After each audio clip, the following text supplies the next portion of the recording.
Boa noite a todos. É um grande prazer recebê-los de novo para mais um webinar da ACESP, Associação de Coloproctologia de São Paulo. E hoje nós teremos uma discussão sobre doença de Crohn, e para isso nós chamamos duas jovens estrelas das doenças inflamatórias intestinais, né? A Natália Freitas, que é médica gastroenterologista, nossa colega no ambulatório de doenças inflamatórias intestinais da disciplina de coloproctologia do Hospital das Clínicas, da Faculdade de Medicina da Universidade de São Paulo, doutora em medicina, membro do GEDIB, e a doutora Mariane Camargo, que é médica coloproctologista, médica assistente e também nossa colega no ambulatório de doenças inflamatórias do HC-FEMUSP. Então, hoje nós teremos uma palestra, uma apresentação da doutora Natália Freitas sobre novos desafios no tratamento da retocolite ulcerativa. Então, nós vamos primeiro ver a apresentação da Natália e depois discutirmos alguns tópicos do tratamento da retocolite ulcerativa. Natália, por favor. Seja bem-vinda. Boa noite, pessoal. Obrigada, Borba, pela introdução tão gentil. Acho que aqui mais um encontro de amigos hoje. E você me pediu para eu falar sobre novos desafios no tratamento, no manejo da retocolite ulcerativa, né? A retocolite ulcerativa, por muito tempo, foi uma doença até negligenciada, né? Por nós mesmos clínicos, institucionalmente, né? Veja-se pelos protocolos clínicos diretrizes terapêuticas do Ministério da Saúde, que eram tão desatualizados para o tratamento da doença. E nos últimos anos nós tivemos aí grandes mudanças e essa doença tem tido mais ênfase. Eu elenquei aqui para essa apresentação alguns desafios que nós vamos enfrentar agora para o manejo da retocolite.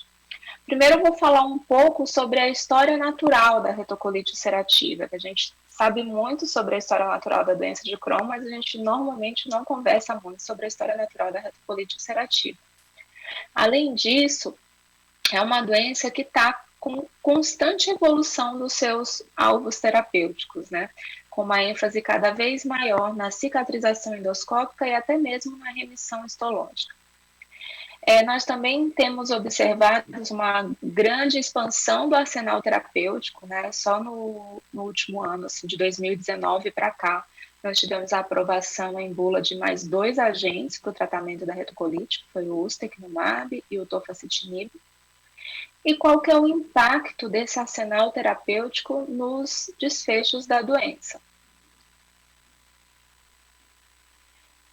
Esse é um gráfico que ilustra um pouco a história natural da retocolite ulcerativa, porque normalmente nós não temos a retocolite ulcerativa como uma doença que é progressiva. Esse conceito de doença progressiva ele não está tão enraizado como é para a doença de Crohn, né? Mas de fato a retocolite é sim uma doença progressiva, mesmo acometendo só a mucosa, porque ao longo dos anos esse cólon ele vai tendo uma fibrose da sua submucosa, e isso vai levar a um encurtamento do cólon, a uma redução das austrações. Isso leva a uma alteração da motilidade. Então, por mais que você consiga cicatrizar essa mucosa, diminuir o sangramento, diminuir as úlceras, a inflamação, esse cólon pode ficar tubolizado, como essa fotinha que eu mostro aqui no canto superior direito. Isso vai levando uma alteração da motilidade. A função primordial do cólon é a absorção de água. E mesmo você controlando a inflamação, existe um certo ponto que não vai ser mais possível você melhorar a diarreia do paciente por conta dessa alteração da motilidade. Além disso, esses pacientes podem desenvolver displasia e câncer e necessitar de colectomia, mesmo fora do contexto da colite severa aguda. Então, cada vez mais, nós temos falado da janela de oportunidade também para o tratamento da retocolite. Essa janela de oportunidade ela é bem definida para a doença de Crohn, que é em torno de 18 a 24 meses, o momento onde a gente deve entrar com um tratamento mais adequado para mudar a história natural da doença. Esse período não está bem definido na retocolite ulcerativa, no entanto, a gente precisa sim se atentar, porque apesar de ter uma grande parcela, a maioria dos pacientes vão ter uma doença leve a moderada, em torno de 30% dos pacientes, 30 a 35% dos pacientes vão se comportar como uma doença moderada grave, que se você não controlar essa inflamação, o paciente vai evoluir para alterações crônicas irreversíveis e necessidade de colectomia. E antes, nós ficávamos muito satisfeitos em fazer um breve curso de corticoide, começar um salicilato, e o paciente melhorava ali da diarreia, melhorava dos sintomas. Essa melhora sintomática, que é o que nós chamamos de resposta clínica, por muito tempo nos deixou satisfeitos. No entanto, hoje nós queremos ir muito além, os nossos alvos terapêuticos vão muito além. Até nessa terça-feira, eu conversei com um residente que estava acompanhando o nosso ambulatório e falei para ele, olha, uma das coisas que você aprendeu na faculdade é que a gente trata o doente, não o exame. Mas em doença inflamatória isso é um pouco diferente, porque a gente quer ir além do doente, a gente quer tratar o exame. Então, por mais que o paciente tenha melhorado dos sintomas, o paciente tenha alcançado uma remissão sintomática, que a remissão dos sintomas significa a ausência de sintomas. Nós queremos ir além, nós queremos alcançar uma remissão endoscópica, porque nós sabemos que cicatrizar a mucosa do cólon vai melhorar os desfechos a longo prazo. E também, cada vez mais, temos falado aí da possibilidade de cicatrização histológica. Só a mamãe não pode agora falar. Depois, só depois. Tá. E cada vez mais, nós estamos num mundo novo, né, gente? Então, acontece de sermos interrompidos por crianças e afins, eu acho que está tudo bem. Então, é possível, sim, que alcançando esses objetivos terapêuticos, a gente possa mudar aquele gráfico e impedir a progressão da doença. Em 2015, um grupo de especialistas definiu quais eram os objetivos terapêuticos para a retocolite ulcerativa, nessa publicação que se chama STRIDE, onde foi definida a estratégia Treat to Target da retocolite, que é tratar com metas, e as metas de remissão clínica para a retocolite foram resolução do sangramento e normalização do hábito intestinal, e foi definido que para a remissão histológica nós deveríamos alcançar um subscore endoscópico de Mayo de 0 ou 1, preferencialmente um subscore endoscópico de 0. Até essa publicação, em 2015, a remissão histológica não foi definida como um alvo terapêutico. No entanto, ao longo dos anos foi se acumulando evidências e em 2019 um grupo publicou quais foram os avanços depois da publicação do consenso STRIDE. Qual foi a evidência acumulada e o que é que nós devemos mudar no tratamento da retocolite. E eu vou destacar aqui principalmente os alvos endoscópicos, onde eles falam da possibilidade da gente utilizar, além do score de Mayo, o score UCIS, que é um score mais validado, no entanto, ele não é muito difundido, e da importância da cicatrização endoscópica profunda, que é a importância de se alcançar o score de Mayo de 0 e não de 1. E para a remissão histológica, ficou mais claro que a remissão histológica associada à remissão endoscópica pode sim predizer desfechos de longo prazo, no entanto, falta aí um índice histológico validado que nós possamos utilizar na prática clínica. Eu trouxe aqui o score de Mayo, o subscore endoscópico de Mayo, porque o score de Mayo é um score que ele considera tanto parâmetros clínicos, quanto endoscópicos, quanto o Physician's Global Assessment, que é a impressão do médico de como o paciente está. Mas dentro do score de Mayo tem o subscore endoscópico de Mayo, que é esse que eu trouxe aqui para vocês, onde o score de 0 seria a mucosa normal ou doença inativa. O score de 1, a gente tem somente o enantema, com uma friabilidade leve. O score de 2 é quando, além do eritema, a gente já apresenta friabilidades e erosões. E a presença de úlceras e sangramento espontâneo é o que define o score de Mayo 3. Trouxe aqui alguns exemplos do Hospital das Clínicas, um paciente que tem aqui um enantema, uma friabilidade com algumas erosões, classificado como Maio 2, e esse outro paciente já com sangramento espontâneo e úlceras, que a gente classifica como sendo um Maio 3. E hoje nós sabemos que o score endoscópico de Maio 0, ele é melhor que o score de Maio 1, para a definição da remissão clínica de longo prazo. Nesse estudo, 215 pacientes vinham em remissão clínica, 52% deles estavam em Maio 0 e 40% com Maio 1. Observem que em um segmento aqui de quase 80 meses, os pacientes que vinham com score de Maio 0 ficaram em remissão, com menos exacerbações. Além disso, esse estudo do grupo espanhol demonstrou que os pacientes, independente da extensão da doença, né, que E1 é proctite, E2 colite esquerda e E3 a pancolite, independente da extensão da doença, quando você alcança o score de 0, você tem uma menor proporção de pacientes que apresentam exacerbações, e ao longo do tempo esses pacientes também ficam mais tempo em remissão, livre de exacerbações. Para a colectomia é um desfecho de longo prazo.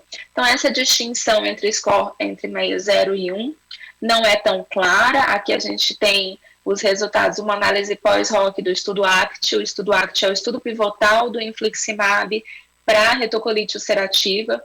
Os pacientes, eles foram estratificados com relação ao score, o subscore endoscópico de Maio na semana 8, após a indução, e observem que para sobrevida livre de colectomias, os pacientes que mantinham score de 0 ou 1 eram superiores àqueles que tinham subscore de 2 ou 3, mas colectomia é um desfecho de longo prazo. Provavelmente um acompanhamento mais prolongado poderia ter demonstrado alguma diferença aqui. E com relação à remissão histológica, a remissão histológica, de fato, ela se associa, junto com a remissão endoscópica, há uma remissão livre de esteroides, a menos hospitalizações e a menos colectomia. Esse estudo, que é de um grupo canadense junto com o australiano, mostra que na coorte de 91 pacientes que foram acompanhados por 72 meses, apesar da remissão endoscópica, 24 pacientes ainda tinham inflamação histológica naquela mucosa cicatrizada. E nesse grupo de pacientes, a remissão histológica foi capaz de predizer a remissão livre de esteroides e a hospitalização, enquanto a remissão endoscópica per si não foi capaz. Além disso, é claro que se nós alcançarmos a normalização histológica, nós vamos diminuir o risco de displasia e câncer, né? E isso foi claramente demonstrado por essa meta-análise, essa revisão sistemática com meta-análise, mostrando que o risco de neoplasia coloretal é maior naqueles pacientes que persistem com inflamação histológica. O que nós não sabemos é como definir essa remissão histológica, que índice usar. Alguns índices já foram descritos. O score de Gables, o primeiro deles é empírico, não validado e complexo. Ele considera tanto anormalidades estruturais, infiltrado inflamatório crônico, a presença de infiltrado inflamatório na lâmina própria e no epitélio, destruição de cripta e a presença de erosões ou úlceras. O score ele vai de 0 a 5,4, é até bem subjetivo aqui dentro de cada classificação, o patologista definir entre provável, inequívoco. É um score bem complexo, e a remissão histológica ela é definida quando esse score é abaixo de 2. Depois veio o score de Robarts, que é uma versão refinada do score de Gables. O score de Robarts, ele considera aqueles 4 itens do score de Gables mais confiáveis, que seriam infiltrado inflamatório crônico, neutrófilos na lâmina própria, no epitélio, a presença de erosões ou úlceras. Cada índice desses tem um multiplicador, uma constante, que depende da confiabilidade de cada item. E a remissão histológica ela é definida por um score de Hobart abaixo de 6, menor que 6. O mais simples de todos, o que eu tenho, assim, acho que deveria ser o mais utilizado, mas não é o score de Nancy, é um score hierárquico, bem simples, em 3 passos. Ele tem uma boa concordância inter e intra-observador, e apenas 3 itens histológicos definem 5 graus de inflamação histológica, que são a inflamação crônica, inflamação aguda e a presença de erosões, de ulcerações. E a definir a remissão histológica quando esse score ele é abaixo de 1. Aqui, tanto o grau 1 quanto o grau 0 definem a remissão histológica. E o que sabemos e o que precisamos aprender até o momento dessa remissão histológica? Nós já sabemos que a remissão histológica é capaz de predizer o risco de exacerbações, hospitalizações e provavelmente cirurgias e o risco de câncer coloretal. É uma ferramenta de rastreamento ao identificar pacientes sob risco de displasia e câncer. É um grande foco de pesquisa, uma promessa de se tornar um importante marcador de eficácia na retocolite. Inclusive, as agências regulatórias, tanto EMA quanto FDA, já obrigam as indústrias farmacêuticas a incluírem o endpoint de histologia nos trials de retocolite ulcerativa. Mas mais estudos ainda são necessários para estabelecer o potencial modificador da história natural da doença. E nós não sabemos qual grau de remissão histológica nós devemos alcançar e se nós devemos otimizar a terapia baseada na remissão histológica. Aquele paciente que cicatrizou a mucosa e persiste com algum grau de inflamação histológica, esse paciente deve ser otimizado? Até o momento nós não sabemos e provavelmente não, com as informações que a gente tem até agora. Um outro desafio que eu coloquei foi essa grande ampliação do arsenal terapêutico. 2019 e 2020 foram os anos da retocolite ulcerativa. A última publicação de PCDT que a gente tinha datava de 2002 e só incluía aqui salicilatos, corticoide e imunossupressores para o tratamento da retocolite. Inibidores de calcineurina, também a ciclosporina. No entanto, no ano passado, nós tivemos aí a aprovação do novo PCDT de retocolite, com a inclusão do infliximab e do vedolizumab.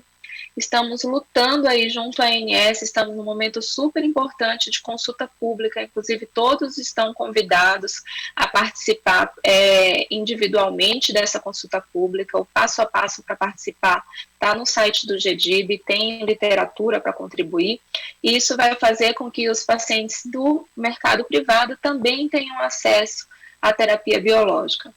E, além disso, nós tivemos a aprovação de mais 2 drogas para retocolite ulcerativa. A gente já tinha o infliximab, o vedolizumab, o adalimumab e o golimumab, e agora temos também o ustekinumab e tofacitinib. Mas qual que é a influência de ter biológicos na retocolite ulcerativa? Esse estudo, esse levantamento do Paulo Coates foi publicado recentemente, onde ele fez um levantamento baseado em estudos populacionais na América Latina, e observem que ao longo dos anos, para a doença de Crohn, nós tivemos um aumento da penetração dos biológicos nos países da América Latina, e também tivemos uma redução do número de cirurgias. No entanto, para a retocolite, tanto a penetração dos biológicos se manteve constante e baixa, quanto as indicações cirúrgicas também se mantiveram constantes. No entanto, nos países desenvolvidos, onde a terapia biológica já é aprovada e disponível para retocolite há bastante tempo, como aqui a gente tem a coorte canadense e a coorte suíça, nós vemos que a incorporação da terapia biológica resultou em uma redução do número de colectomias ao longo dos anos. No entanto, olha aqui uma foto de um cólon que a Mari operou, de uma paciente nossa do HC, esse risco não é eliminado, provavelmente é reduzido, mas não eliminado, como podemos ver nessa revisão sistemática, que o risco de colectomia ele aumenta com o tempo do diagnóstico, justamente porque a inflamação pode não ser totalmente controlada e ao longo do tempo esse cólon vai ficar disfuncionalizado e nós vamos precisar de uma indicação cirúrgica por refratariedade ao tratamento clínico ou displasia. Então, dentro desse arsenal terapêutico todo que nós temos, a gente tem aí um grande desafio, que é qual biológico escolher para qual paciente. No meu caso, está fácil, porque eu tenho bola de cristal, eu vou lá, consulto minha bola de cristal e vejo qual o biológico que eu vou passar para cada paciente. Mas, para aquelas pessoas que não têm bola de cristal, realmente há uma grande dúvida em qual terapia a gente deve começar, qual biológico escolher de primeira linha, de segunda linha. E eu vou trazer aqui algum direcionamento. O último guideline que foi publicado após a aprovação de todas essas terapias, inclusive o ustekinumab e o tofacitinib, foi o guideline do AGA, que foi publicado agora, nesse ano, onde eles sugerem, como primeira linha, o infliximab ou o vedolizumab. E recomenda que o tofacitinib não deva ser utilizado como primeira linha apenas num cenário de estudo de registro clínico, por conta de um black box que que saiu pelo FDA por conta do risco de trombose. No Brasil não existe essa recomendação e a gente pode utilizar o tofacitinib como primeira linha. Já para pacientes experimentados ou que foram previamente expostos ao infliximab ou aqueles com não resposta primária, o AGA sugere o ustekinumab ou tofacitinib. E de onde vem essa recomendação? Uma grande fonte para essa recomendação é o Trial Varsity, que foi o primeiro e único estudo head-to-head publicado até então em doença inflamatória. Então, foi um landmark nos tratamentos da doença inflamatória. E foi a primeira vez que 2 biológicos foram comparados para avaliar a eficácia na retocolite ulcerativa. O desfecho primário desse estudo foi a remissão clínica baseado no score de Mayo completo menor ou igual a 2, sem nenhum subscore acima de 1. E os pacientes que foram tratados com vedolizumab tiveram uma maior porcentagem de remissão clínica quando comparados àqueles tratados com adalimumab. Além disso, também foram observadas maiores taxas de cicatrização de mucosa ao final de 1 ano, que é um desfecho que nos interessa muito. E também foi demonstrada uma maior proporção de pacientes que alcançaram a remissão histológica, tanto através do score de Goebbels, tanto através do score de Robarts. Um outro estudo que baseou essa recomendação do AGA foi essa meta-análise em rede, que foi publicada agora também esse ano, onde a meta-análise em rede ela faz um compilado dos estudos pivotais e através da análise SUCRA, que é uma análise estatística específica para meta-análise em rede, foi definido que para pacientes com retocolite ativa naíves de tratamento com biológico, as estimativas de taxas de remissão endoscópica foram maiores para o infliximab e para o vedolizumab. Já naqueles pacientes experimentados que já foram expostos aos biológicos, que é o que nós chamamos de não naíves, o tofacitinib e o ustekinumab apresentaram um melhor desempenho nessa situação específica. Bom, acho que esses são os desafios que nós temos para o manejo da retocolite, e eu deixo de mensagens finais, que a retocolite ela é sim uma doença progressiva, que pode evoluir com complicações irreversíveis. Nós estamos vivendo uma evolução dos alvos terapêuticos da retocolite, cada vez mais nós objetivamos uma remissão endoscópica profunda e uma remissão histológica.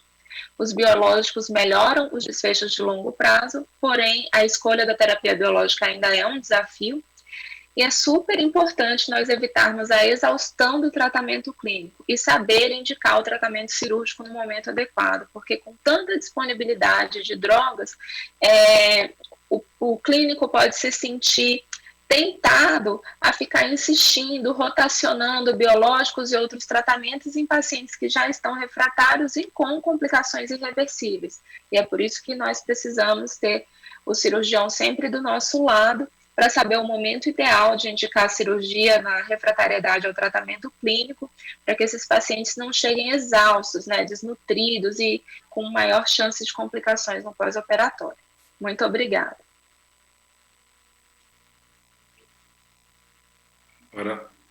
Parabéns, Natália. Excelente apresentação, como sempre. Foi direto ao ponto do que nós tínhamos pensado e planejado nessa apresentação. E antes de iniciar os debates, eu só queria agradecer o apoio da Takeda, representada pela Gabriela Freitas, que nos apoia nesse evento e em nossos outros eventos nos últimos anos. Então, muito obrigado à Takeda pelo apoio. E para iniciar os debates, nós vamos passar então a palavra para a Mariane Camargo, pegando um gancho no final da apresentação da Natália, né? Hoje nós estamos trabalhando de uma forma multidisciplinar mais próxima. No Hospital das Clínicas nós temos a gastroenterologia clínica, que é próxima a nós, mas agora a Natália fica conosco no nosso ambulatório. Isso foi um grande ganho para nós cirurgiões, né? Então, o que eu queria saber, falar com a Mari, discutir um pouco da parte cirúrgica, né? Então, quando ela indicaria a cirurgia, quais seriam as indicações cirúrgicas daqueles doentes que estão com retocolite, para não perder o time, e, né, nesse doente que você indicou a cirurgia, o que mais te preocupa, né? Também já um gancho, uma coisa que a Natália comentou, né? Se te preocupa para ter um tratamento cirúrgico adequado, né? Então são essas duas coisas. Quando você indica, né, você indicaria, e o que te preocupa, o que você faria para melhorar nesse paciente antes de operar? Bom, boa noite, Borba, boa noite, Natália, obrigada pelo convite aí para participar dessa discussão. A aula da Natália foi excelente. Bom, falando da nossa parte aí de indicação cirúrgica, normalmente a gente indica em 2 momentos a cirurgia, né, em situações de urgência e situações eletivas. Nas situações de urgência são para aqueles pacientes que estão com uma colite grave e que não estão respondendo ao tratamento clínico intensivo, né, os pacientes nesses casos são internados, recebem tratamento com corticoide, antibiótico terapia, imunossupressores e os biológicos. E se o paciente não tem uma resposta, a gente tende a indicar a cirurgia de urgência. Ou quando, obviamente, o paciente desenvolve um megacolon tóxico, uma colite fulminante. Então, essas são as indicações de urgência. Então, infelizmente, nesse momento, você tem que tentar resolver da forma mais eficaz aí a fonte de sangramento e de inflamação do paciente e correr atrás do prejuízo no pós-operatório, né? Quando o paciente você conseguiu tirar esse foco aí de toxemia, né, do paciente e melhorar as condições clínicas, aí independente do tipo de medicação que ele estava usando antes. Para as indicações eletivas, a Natália falou algumas delas aí, e as mais comuns que a gente tem para pacientes muito jovens, aí restrição de crescimento, né, que é uma que a gente vê pouco no nosso ambulatório, porque a gente tem poucos pacientes na faixa pediátrica adolescente. E aí outras indicações seriam de neoplasia, né, e displasia, ausência de resposta ao tratamento clínico, então aquele paciente que toda hora interna, precisa fazer um suporte clínico mais intensivo, pacientes dependentes de corticoide. E o tempo de doença hoje em dia já é uma coisa mais questionável, né? Antes, 10 anos de doença poderia indicar cirurgia. Hoje em dia essa é uma indicação mais questionável e acaba caindo naquela indicação por neoplasia e displasia, né? Que quanto maior o tempo de doença, maior a chance de você desenvolver algum tipo de neoplasia. Mas com o foco do tratamento hoje em dia sendo remissão endoscópica e agora histológica, acho que esses riscos diminuem, então você acaba diminuindo a indicação de cirurgia por neoplasia e displasia. As preocupações que a gente tem aí no pré-operatório, da cirurgia eletiva, principalmente, é o estado nutricional do paciente. Então, os pacientes que têm indicação por falha no tratamento clínico, pacientes muito sintomáticos, eles frequentemente chegam com albumina baixa, emagrecidos, enfim, com um quadro geral, né, bem abatido, enfim, isso pode interferir no pós-operatório. Então, às vezes, isso vai definir se a gente vai fazer uma cirurgia em 2 ou 3 tempos, que eu já posso falar um pouquinho depois disso.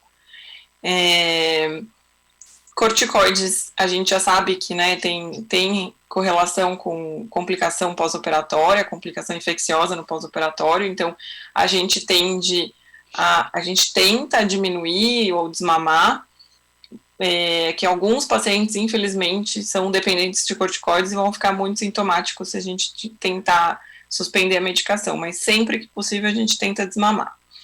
E os biológicos, aí você pode escolher o lado que você quiser, né? Acho que a Natália vai concordar comigo. Você vai achar estudos que comprovam que tem relação com complicação pós-operatória e você vai achar estudos que falam que não tem relação.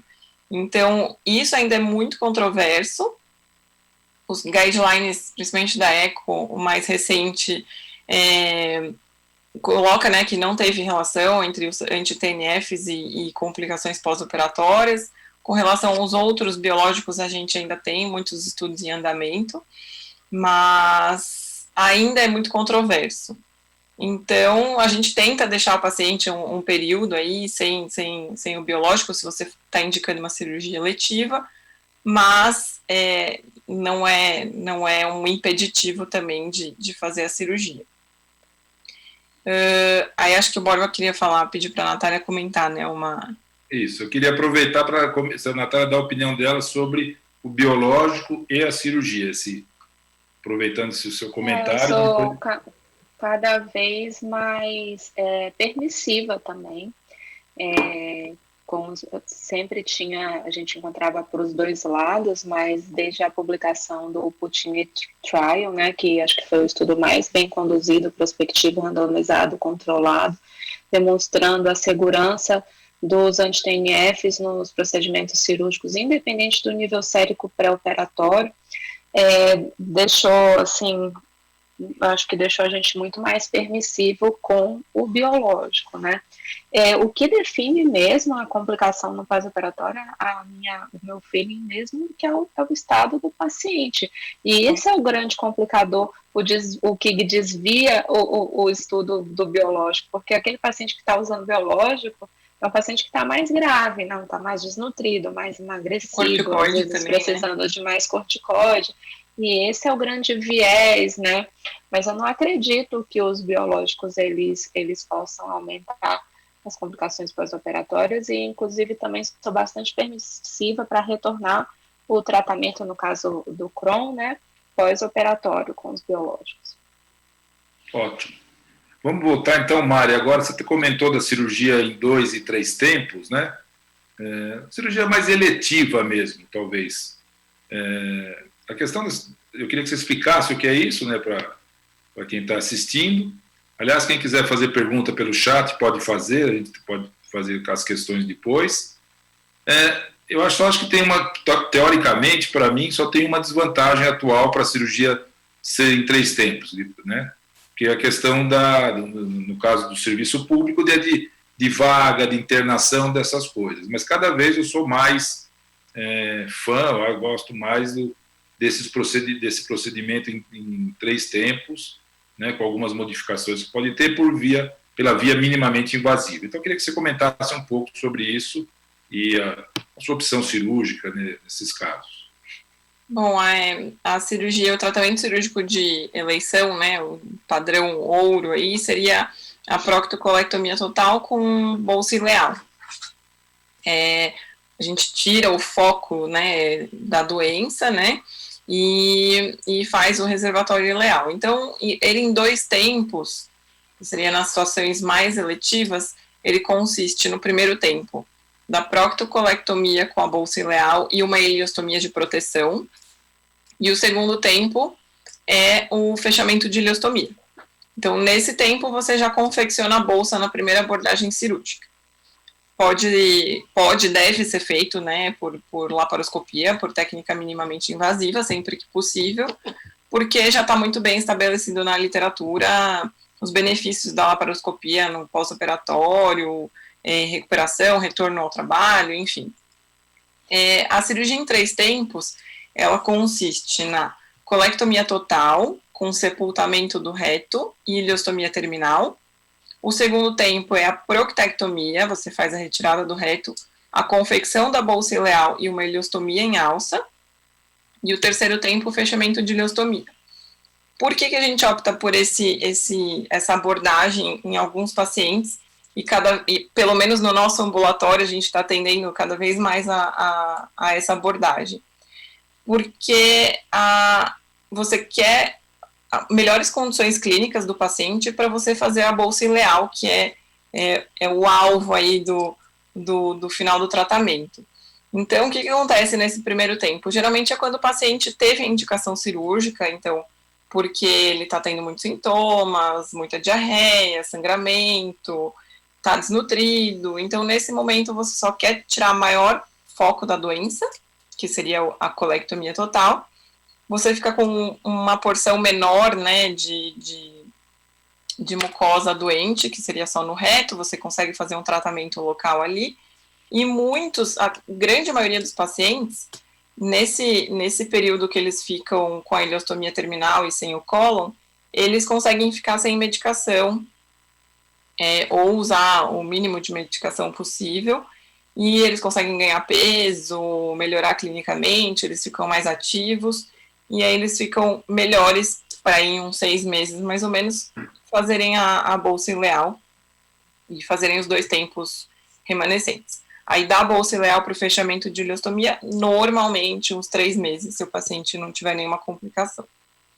Então, 2 tempos a gente geralmente faz quando o paciente está muito bem clinicamente. Às vezes a indicação foi só neoplasia, não, mas enfim, o paciente não estava sintomático, não estava consumindo, mas a gente, na presença de mínimos sintomas ou de uso de muitas medicações, a gente acaba indicando em 3 tempos. Então, é isso. É isso aí, Mari. Eu acho que é uma tendência, acho que só o problema é esse tempo, né, de meses, e no nosso caso, né, nosso e no Brasil, né, nos grandes hospitais públicos do Brasil, é a dificuldade para internação, essas coisas que às vezes esse tempo que você falou, às vezes é maior, né? Mas é uma tendência, e a via laparoscópica, no futuro, robótica, tudo é muito boa mesmo. E são doentes favoráveis, geralmente, para operar. Não são obesos, são magros, né, são jovens, nem sempre são mais idosos, então são doentes que são favoráveis para a via laparoscópica. Essa terça-feira, ontem, né, eu vi a nossa paciente, que você também acompanhou, né, no ambulatório, e ela fez uma colectomia total laparoscópica, ela usava corticoide, anemia, uma série de coisas, e ela tem 20 anos de idade. Ela estava ontem no ambulatório, faz 1 mês e pouco, 45 dias que operou, e estava ótima, né? Então isso mostra o resultado. Agora, o seguinte, né? A retocolite, para mim, é bem diferente do tratamento e a apresentação dela em relação à doença de Crohn, né? Quando a gente está lá no ambulatório e chama o paciente, ele tem retocolite, geralmente eu fico mais feliz, né? Um doente que é mais tranquilo. Essa é a primeira situação que eu vejo, né? Na doença de Crohn pode ter várias apresentações. E na retocolite, a gente tem uma situação diferente, né? Porque nós temos mais opções de tratamento, né? Como a mesalazina, os aminosalicilatos e a sulfasalazina. Então, a gente tem vários pacientes que vão controlando lá, etc. O número de biológicos de uso de biológico um pouco menor, mas são doentes mais graves, né? Então, ele é diferente. Então, a Natália, ela falou da janela de oportunidade. Ela falou, janela de oportunidade, etc, etc. Quando a gente vai usar o biológico, né? Porque nós temos a mesalazina e tem o corticoide também. Às vezes o doente mesmo já toma corticoide, tem a azatioprina e assim vai, né? Então eu vejo que na doença de Crohn a gente usa muito mais biológico que na retocolite, Natália. Então eu queria que você comentasse um pouquinho disso, né? Nesse modo da janela da oportunidade. E um gancho que eu vou te dar também é o seguinte: querer a remissão histológica, que a gente provavelmente não vai conseguir com a mesalazina, que é uma outra coisa que a gente vê que o doente está bem, relativamente bem, ele fala para você, doutor, estou bem, estou evacuando 4 vezes por dia, etc. Né? Para ele está bem. Você faz colonoscopia, ele tem lá, não tem remissão endoscópica, muito menos histológica. Mas querer remissão histológica nesses doentes não é ser muito exigente, não é querer demais, né? Então eu queria esse gancho disso, é a questão da janela da oportunidade e qual a hora que realmente a gente deve entrar com um biológico. Tá. Eu vou responder de trás para frente, porque você tinha me feito primeiro essa pergunta, depois que você botou ela por último. Quando entrar com biológico na retocolite? O tratamento com biológico ele está indicado na retocolite moderada, gravemente ativa, refratária ao tratamento convencional, tá? A doença moderada grave ela é menos prevalente na retocolite, ela é em torno de 30% a 35% dos pacientes. Só que a nossa amostra é viciada, porque o paciente que chega com retocolite no HC, ele já tem uma doença pelo menos moderada, né? E como que a gente define que é refratário ao tratamento convencional, que seria os salicilatos ou os imunossupressores? Seria aí uma ausência de resposta 3 meses, pelo menos 3 meses após o tratamento full.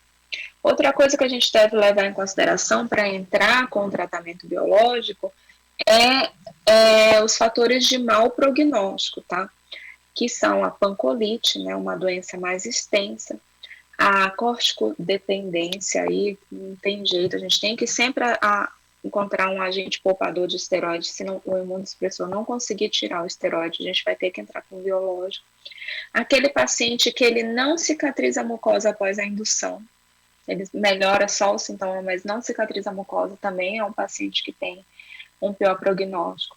Aquele paciente que tem uma inflamação mais sistêmica, que normalmente a gente não vê na retocolite, um PCR alto, esse também é um fator de mau prognóstico. Então, quando o paciente apresenta essas condições, a gente tem uma tendência aí de já ir para o biológico. Com relação à estratégia terapêutica, enquanto na doença de Crohn, de acordo com a apresentação, a gente já vai para uma estratégia que já se fala mais de top-down, né, que já é começar com biológico, com imunossupressor. Na retocolite, a gente usa mais ainda a escadinha, né? Na doença leve, o salicilato. Na doença moderada, ainda tem o salicilato com o imunossupressor. E, se for refratário, para o biológico. E na doença grave, já ir para os biológicos mesmo. A janela de oportunidade é uma grande dúvida, tá? Inclusive, tem um estudo bem recente de registro de seguros de saúde canadense, que mostrou que não houve diferença em termos de desfechos a longo prazo entre pacientes que começaram anti-TNF antes de completar 2 anos de diagnóstico e após completar 2 anos de diagnóstico. Então, existe realmente essa dúvida de qual que é a janela terapêutica ideal. Muitas vezes os estudos não vão mostrar a receita de bolo de como fazer, né? Vai muito da individualidade de cada paciente. Eu considero biológico naqueles pacientes que têm os fatores de mau prognóstico, aqueles pacientes que vão precisar de mais do que um ciclo de esteroide, assim, você pensou em começar um segundo ciclo de esteroide, porque respondeu com o primeiro e já não foi capaz de manter a remissão com o tratamento de manutenção, porque o corticoide ele não é um tratamento de manutenção, ele é apenas um tratamento de indução. E aqueles pacientes com doença, apresentação mais grave, já o diagnóstico, um score de Mayo 2/3, uma doença mais extensa, uma pancolite, são aqueles pacientes que a gente pensa ou em começar logo com biológico ou ser menos ser mais agressivo, né? Se você começou um tratamento convencional, você não ficar ali esperando e satisfeito com a diarreia melhorando. Você vai lá, monitora mais precocemente, faz a colono, vê se cicatrizou e se não cicatrizou, rapidamente já providenciar um tratamento mais eficaz. Muito bem. Mari, quer comentar alguma coisa disso, do biológico, do uso, quando você introduz biológico, etc. Nós, cirurgiões, às vezes, somos mais cautelosos assim, no uso do biológico. Até hoje, agora, estando próximo da Natália, a gente se sente mais seguro para ir prescrevendo, etc. Né? E a Natália falou, né, doente, às vezes, você não pode só se contentar com a diarreia, que melhorou um pouco, o número de evacuações. Tem que procurar deixar o doente bem, e isso que ela frisou muito bem na aula dela. Então, você quer comentar alguma coisa disso? Não só essa questão da janela de oportunidade acaba sendo mais tardia, talvez, né, para retocolite, porque você fica tratando com os aminosalicilatos, que normalmente, né, na doença mais leve, né, tem uma boa resposta, então você acaba demorando mais, né, para indicar o biológico. Para os pacientes que não são graves. Isso, muitos ficam sempre com o salicilato, né? Uhum. Só 3 coisas que eu queria falar do salicilato. A primeira é que os salicilatos são caros, né? Na verdade, a mesalazina mesmo não é cara, mas o revestimento da mesalazina que faz ela ser liberada no local correto é caro. Então, o paciente não consegue comprar. A mesalazina que é disponibilizada no SUS, a gente sabe que não é pelo menos no SUS aqui de São Paulo, já tem farmácias de alto custo de outros estados que já fizeram documentação e disseram que que gostariam de medicamento de marca X, Y, Z. A gente sabe que a mesalazina que a gente tem, muitas vezes a gente precisa usar doses mais altas, né? Não é a mesma coisa, né? É um similar, não é um genérico. E outra coisa, a aderência. Os pacientes precisam, a dose é acima de 3, né? Para induzir remissão. E os pacientes, às vezes, não têm aderência, precisam tomar muitos medicamentos para conseguir chegar nessa dose. E a ausência de aderência vai levar a mais exacerbações. Então, tem essas questões aí que a gente deve levar em consideração, que muitas vezes a gente o paciente seria uma doença leve, poderia ficar aí tratando com salicilato por um tempo, mas às vezes por ausência de acesso à medicação, por ser uma medicação mais cara, a gente acaba progredindo o tratamento. Infelizmente, essa é uma realidade. Natália, uma perguntinha rápida nesse tópico aí. O doente entrou com biológico, já fez a indução, está tomando, você deixa com salicilato? Após se alcançar a remissão com o biológico, a gente pode suspender. O problema é que alguns pacientes não toleram a suspensão, mesmo os estudos mostrando que não muda, depois que você alcança a remissão com o biológico, não muda e é mais custo-efetivo suspender, alguns pacientes não toleram a suspensão. Outra coisa é que se esses pacientes estiverem fazendo uso da azatioprina, a gente sabe que os salicilatos, eles aumentam a conversão para o metabólito ativo, a 6-tioguanina, metabólito ativo da azatioprina. Então, às vezes, ajuda, né, como um sinergismo ali, um pouquinho de mesalazina com azatioprina. No passado, se deixava por conta da quimioproteção. Quimioprofilaxia, né? Mas hoje não se comprovou mais que a mesalazina tem tanto esse efeito. A melhor quimioprofilaxia seria mesmo a cicatrização da mucosa histológica, isso é que vai definir aí o risco de câncer. Então, a gente, sempre que possível, a gente tira, mas nem sempre é possível. No preparo do doente para tomar o biológico, né? No infliximab, nós fazemos as sorologias para hepatite, citomegalo, HIV, a prevenção pesquisa para tuberculose, etc. No vedolizumab é igual? para preparar para o doente? Essa pergunta foi feita, inclusive, para o Dr. Miguel Regueiro, um Master em Segurança, agora no recente encontro que teve aqui da Cleveland Clinic, e ele falou que não, tá? No entanto, eu acho que o paciente, só por ter doença inflamatória, ele já é um paciente de risco para ter tuberculose, porque ele já é um paciente imunossuprimido. Então, assim, não por conta do vedolizumab em si, porque realmente não é um sinal de segurança, com o risco de tuberculose com vedolizumab não é descrito.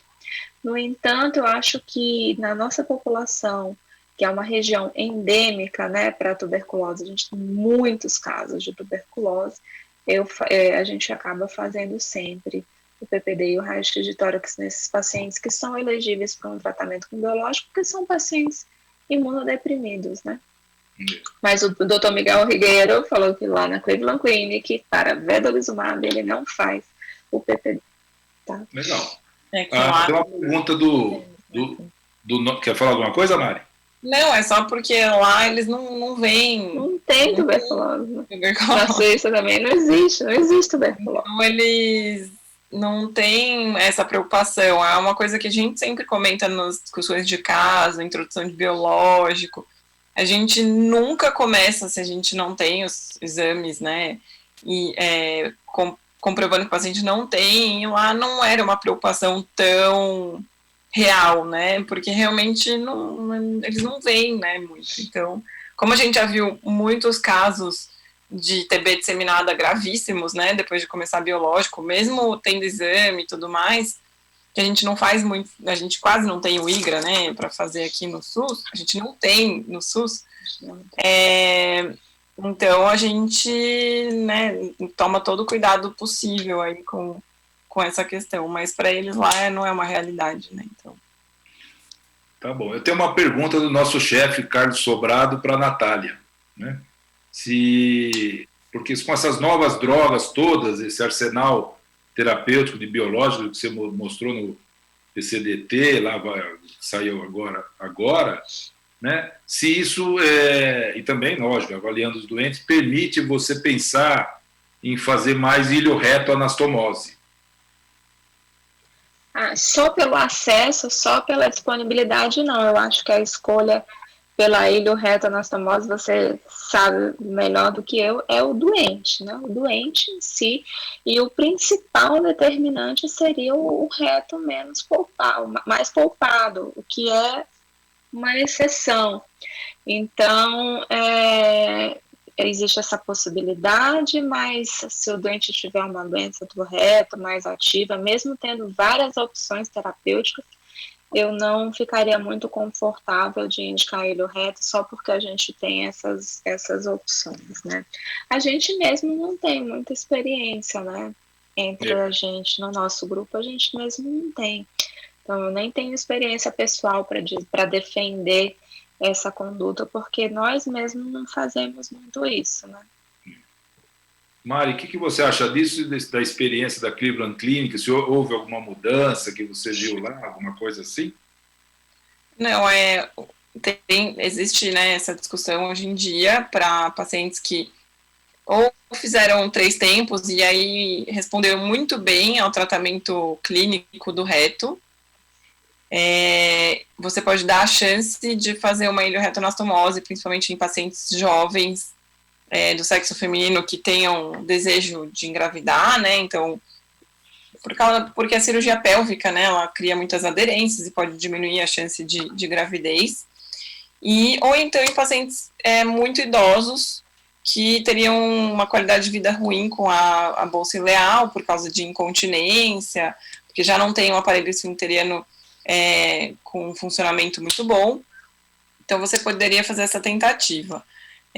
Mas com muito estudo, né, muita parcimônia, realmente você não vai ver nos guidelines essa indicação claramente, então é uma decisão individualizada, tem que ser muito conversado com o paciente, e a gente tem um caso agora, né, no nosso ambulatório lá, que vai para proktectomia, porque foi tentado uma ilio-reto-anastomose num outro serviço, que era uma paciente jovem, de 30 anos, quando ela fez a cirurgia, só que ela está tendo uma vida miserável, né? Que ela já tem uma ilho reto, que aumenta o número de evacuações por dia, só que o reto é muito doente, então ela tem muito tenesmo, tem muita urgência, ela enfim, está com a manifestação da doença aí bem grave. Então,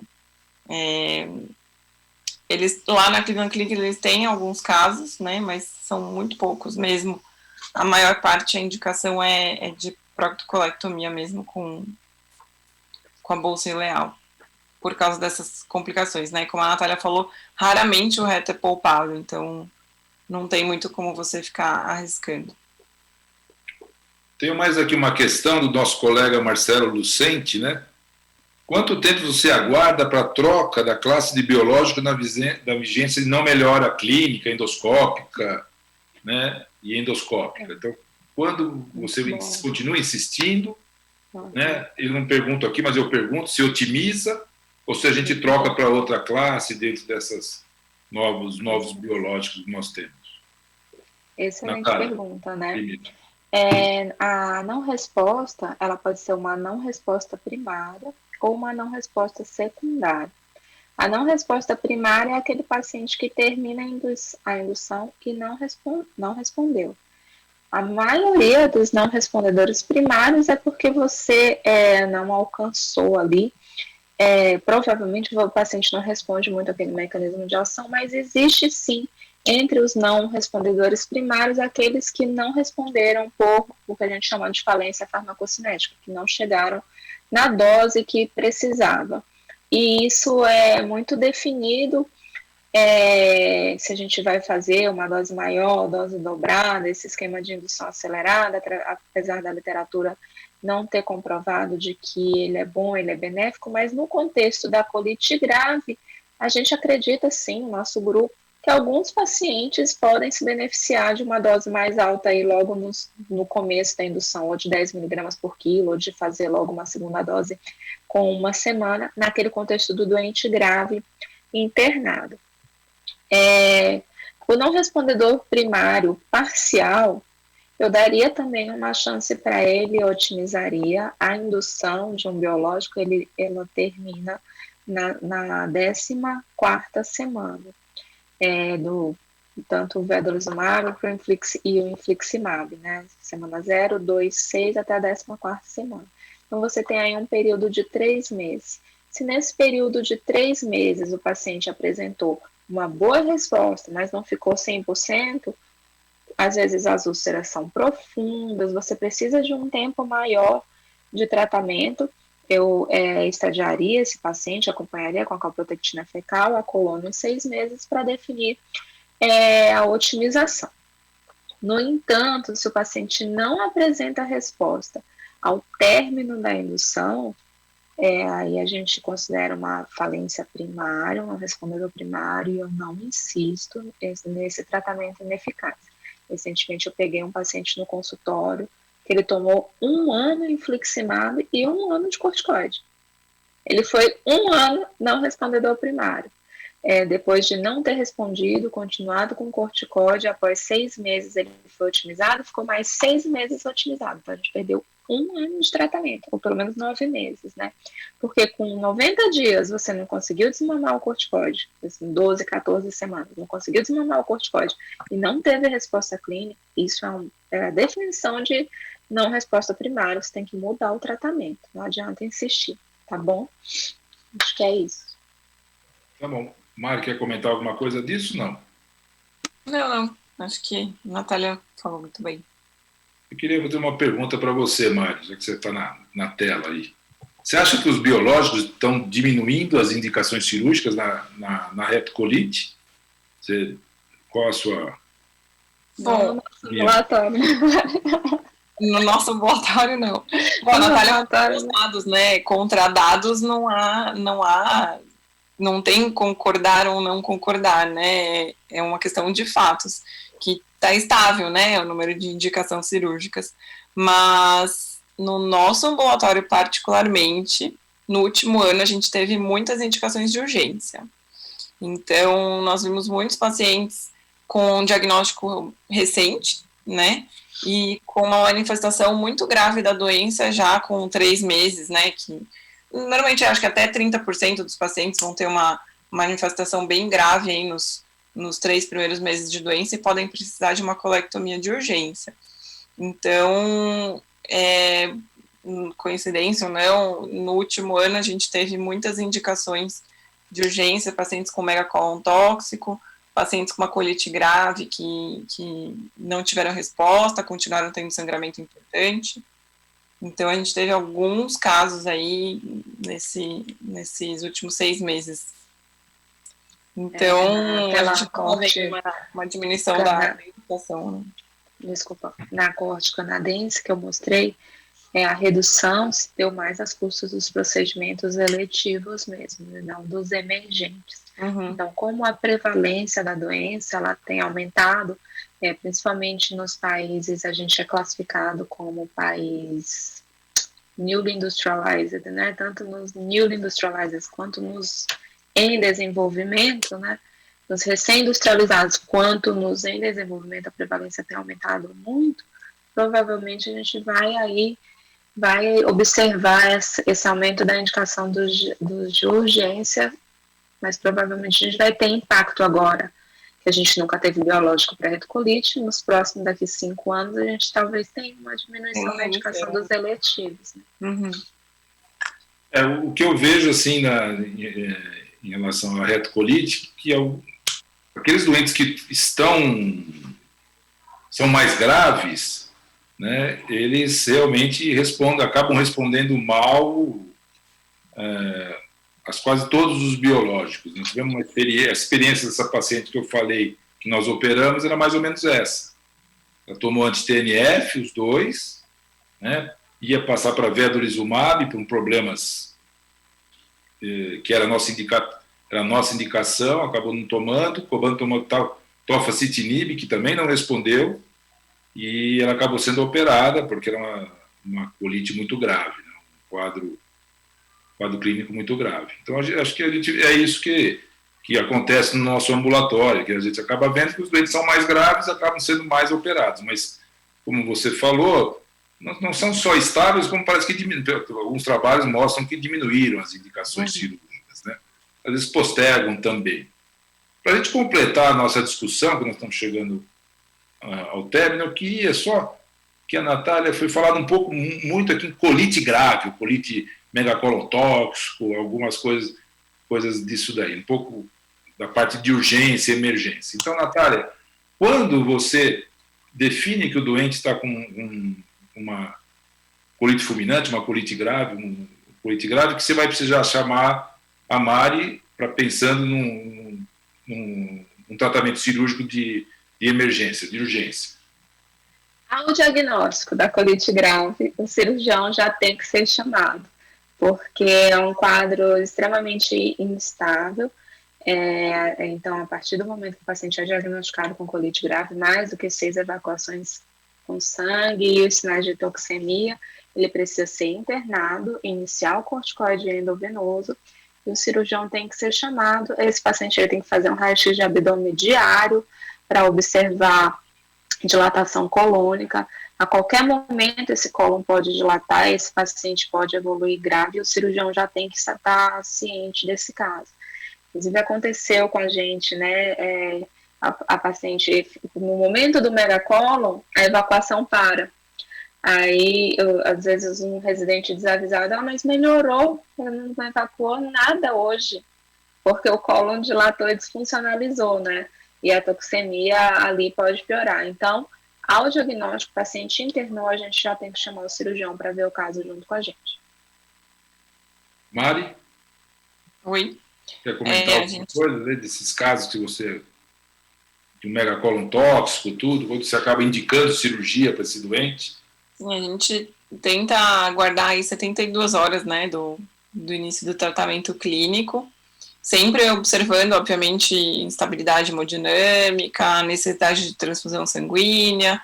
Então, a indicação cirúrgica pode ser adiantada, dependendo do estado do paciente, né, mas a gente acompanha em conjunto, né, fez o diagnóstico, internou o paciente, a equipe cirúrgica já vai fazer avaliações diárias, observar o raio-x, o exame físico abdominal, presença de peritonite, qualquer outra complicação, para estar pronto para indicar a cirurgia, se for o caso. E a base... E a colectomia total, né, com ileostomia terminal, a gente faz os 3 tempos. E a base do tratamento clínico seria o uso de corticoide, endovenoso, hidratação, etc. Corticoide endovenoso durante 3 dias. Se não responder com corticoide endovenoso, a gente tem que ir para a terapia de resgate, que é com infliximab ou ciclosporina. A nossa experiência é maior com o infliximab. Era isso aí que eu queria escutar. Eu ouvi... Possível, né? CMV, né? Diagnóstico diferencial. Clostridium difficile, CMV, evitar opioides, evitar anti-inflamatórios. Eu só coloquei esse tópico, não era no nosso foco maior, mas como foi comentado, às vezes eu queria dar uma ênfase nisso. Eu ouvi, assim, só para um comentário, às vezes numa discussão de um caso não de especialistas, né, vamos dizer assim, que assim, estava com um megacolon tóxico, uma colite grave, mas não tinha perfurado, não tinha pneumoperitônio, então não tinha indicação cirúrgica, né? Então, você vê que as pessoas às vezes se enganam, não é isso daí, é a questão da dilatação, o quadro clínico, o número de evacuações, a sepsis, tudo isso daí que vocês frisaram muito bem. E aumenta muito a mortalidade, né? Mortalidade, se você... Então, é um paciente realmente grave. Então, tivemos um paciente recente que abriu assim, em outro hospital, depois ele foi para o HC, ficou na gastroclínica, foi tratado com todos esses, dessa forma, e ele acabou sendo operado, acho que não sei se foi a própria Mariane que operou e fez uma colectomia total nesse paciente com ileostomia.